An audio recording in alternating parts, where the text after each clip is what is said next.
It's another edition of Time About the Movies, and today we're taking a look at the four films of Labor Day weekend 2005. And usually this is the weekend when Hollywood likes to dump all the bad movies off on here because, nobody's really going to see the new movies on this weekend. There was a long time when Hollywood didn't even bother trying to put blockbusters out on this particular weekend. Although in recent years, that has been quite the opposite. Of course, we had Shang-Chi come out a couple of years ago, and I think it really started all the way back in 2007, if I'm not mistaken, with the Halloween remake, the Rob Zombie Halloween remake. And then every once in a while, you get a studio that puts something out, like The Final Destination, or what was another one? I'm trying to think of. It wasn't I'm not talking about like stuff like Beetlejuice, or It, because those came out after the weekend after Labor Day. But every once in a while, you do get a blockbuster here and then. But back then, in 2005, not so much. But nevertheless, we do have four movies here. We've got the sequel. We got a sequel though. Jason Statham is back as the Transporter. We also have a film with Ralph Fiennes and Rachel Weisz, The Constant Gardener. We also have a Nick Cannon cop comedy where he's going undercover as a college student. And we also have the infamous The Sound of Thunder, the movie that literally killed Peter Hyams' career. Now, let's be honest, kind of killed Ben Kingsley's career as well. But then again, the guy was doing it to himself at this point. But I digress. Let's go ahead and jump into the first movie we have here, the biggest new release of the weekend, which is, of course, Jason Statham as Transporter in Transporter 2.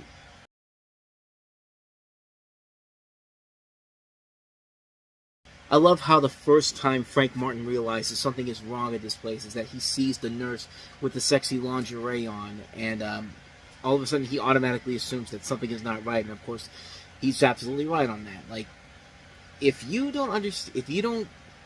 not going along for the ride at that point, you're probably not going to like this movie in general. And it was actually very early on in the movie when you start to notice, yeah, something is very, very, this movie knows how dumb it is, but if you go into it knowing what you're going in for, you're probably going to have a good time with it. And yeah, I had a good time with this one. You have, once again, Frank Martin, played by Jason Statham again, tasked with protecting the young son of a politician named Jefferson Billings, played by Matthew Modine, from an international drug cartel. And you see Amber Valletta in there. Keith David is also in here as well. But, yeah, like I said, if you don't know going in how stupid these movies are going to be, then chances are you're probably not going to enjoy this movie. It's kind of like with the Fast and Furious movies. Unless you know, at least in the beginning, if you know how stupid these movies are going to get, because those Fast and Furious movies do get stupid, and there was a time when we let it go because they were stupid good fun.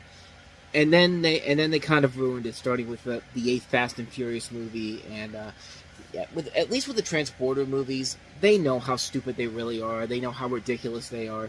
I mean, Robot Chicken did a great bit with the Transporter mixed with Driving Miss Daisy, and that parody is almost as realistic as something that could actually happen in these movies in general. But these are good, silly, fun movies. The first movie wasn't really like that, though. It was kind of going for a more serious approach in general, but this is a movie that knows exactly how ridiculous and how over the top it can really get.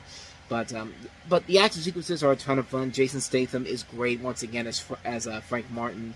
I mean, he has a lot of charisma to him. He has a lot of persona to him, and he's can carry a movie like this to a level where you can go into it and just have a good time with it. I mean, there was a time when he had a number of different movies coming out where they were not that great, but god damn, the guy puts his all into it, and he makes he elevates the movie to a complete other level. Like, he did it with the Crank movies, he did it with War, he did it with A Bank Job, he's done it with a ton of movies in general, but this is definitely a movie that really works to his strengths as an action star in general.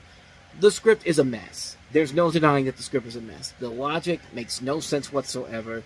It's a very ridiculous, it's a very stupid movie, but it's a good, fun movie. It's a stupid, good, fun movie, and for Labor Day weekend, when there's not really a whole lot of fun films overall to come out, this is definitely the perfect movie to see on a Labor Day weekend. Just turn your brain off, have a good time with it, and you definitely will have a lot of good time with Transporter 2. No doubt about that one. But what more can I say, man? Transporter 2. Good, fun times all around. So let's go ahead and move on to our next movie, and that is The Constant Gardener.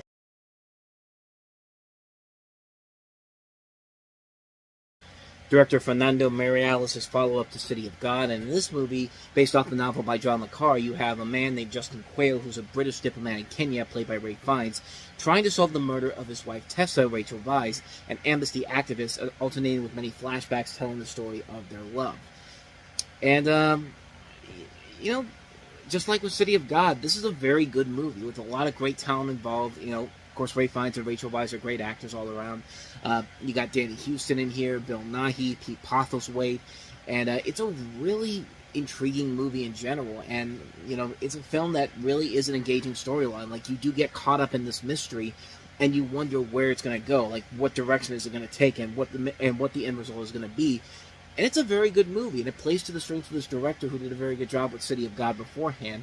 And the writing as a whole is very, very good. Like, it's a very solid film overall, with a lot of great talent all around. And it was actually a massive hit, not just a box office winner, but a critical success as well. It actually earned several Oscar nominations, including a Best Supporting Actor one for Rachel Weisz, who really is very good in the movie in general. In fact, everybody in here is very good. I mean, Ray Fiennes does not usually do a lot of crappy movies. I mean, at least and even in the crappy ones, he's given it his all out there. And this is definitely another one of those movies that really does showcase why he's such a good actor overall. This is a really good movie. Can't recommend this one enough. If you haven't seen it, definitely check it out. The Constant Gardener. So, we got some good movies to start off the week. Now let's get to the really bad ones. And let's start off with the third movie we have on our list here. Nick Cannon starring in Underclassmen.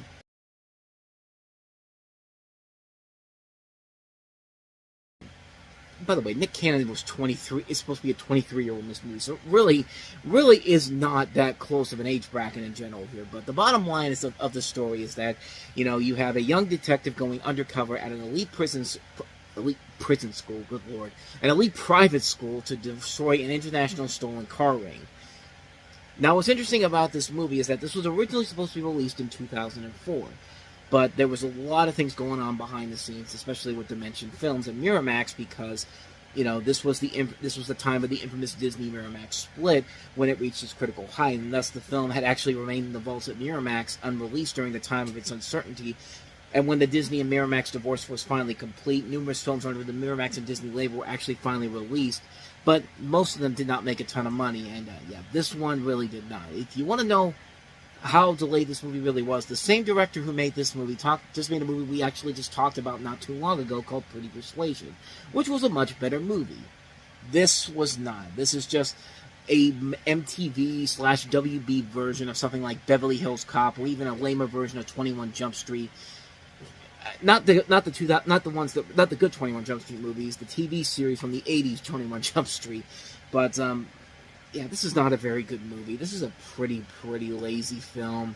The jokes are pretty bad. Nick Cannon's trying too hard to be like a college version of Chris Tucker, which he's failing miserably at. How do you do a bad Chris Tucker impression? That is beyond me. Like, I find that hard to believe, but he's doing it in this movie, and it's just like, there's just nothing of value to this movie. This is a film that you could clearly tell was sitting on a shelf in the studio for several years, just waiting to be pushed out on a dumping weekend, so when the movie flops, everyone could be like, oh no, we put it out on the worst weekend possible. We didn't know it was going to bomb, or if you got lucky, maybe it becomes a surprise hit, and then you start making your own franchise. And yeah, this thing was never becoming a franchise to begin with. This is a lazy film, a really bad film in general, really bad jokes all the way through. It's not a really good movie, man. You could tell this was a film that was dumped with the intentions of never making any money back because they knew how bad it was. But if you want to see a better movie about this director this year, Pretty Persuasion is your answer. So, with that said, speaking of movies that were delayed for several years, on to the last one we have here, a movie that's even worse than Underclassmen, and that is A Sound of Thunder.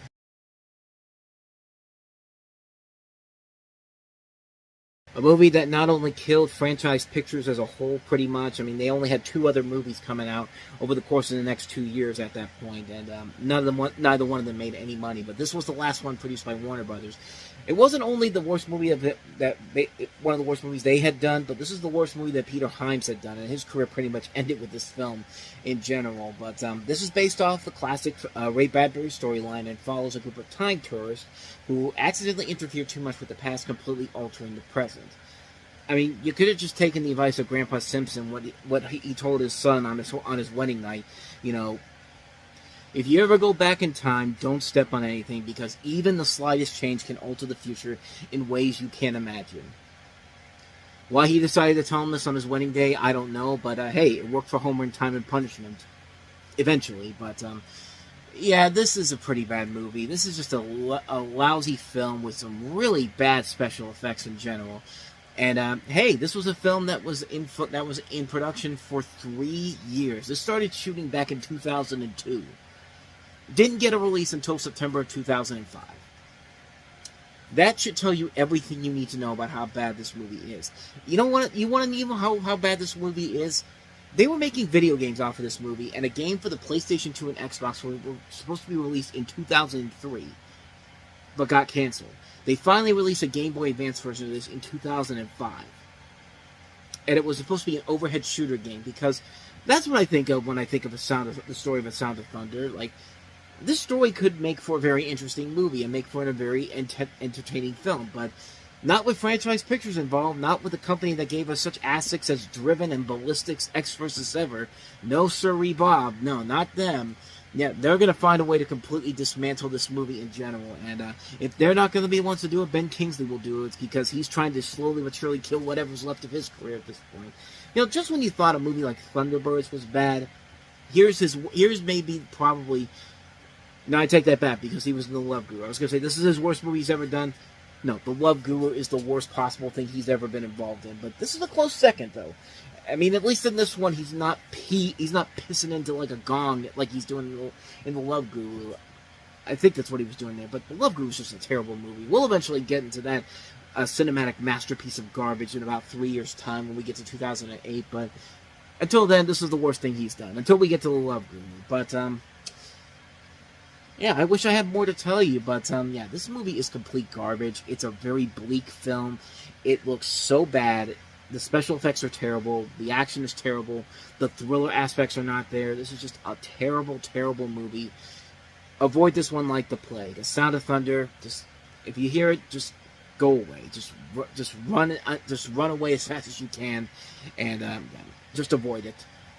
And so on that note, we wrap up another edition of Time About the Movies, and the next time we meet, we have some more garbage for you. We still are in the dumping weeks, after all. We've got Scott Derrickson's feature film debut, the director of Doctor Strange and, of course, Sinister. We have The Exorcism of Emily Rose. We finally get to the infamous Samuel L. Jackson, Eugene Levy buddy cop comedy, The Man, and we also have An Unfinished Life with, was this Robert Altman directing this? I think. Lasse Hallström, not Robert Altman, but Robert Redford is probably who I'm thinking of, because he is in this movie. So is Jennifer Lopez, so is Morgan Freeman. So we'll take a look at those 3 movies all on the next episode. That'll be tomorrow. But until then, thank you so much for watching, and if you want to see more videos like this, please hit the playlist on the next page, check out the previous episode, and also don't forget to hit the like, subscribe, and notification button if you want to see more videos like this on this channel. We post here every single day, so if you want to do that, like, subscribe, notification button. But until then, I am off. I will see you guys next time. And until then, thanks for watching. And as always, take care.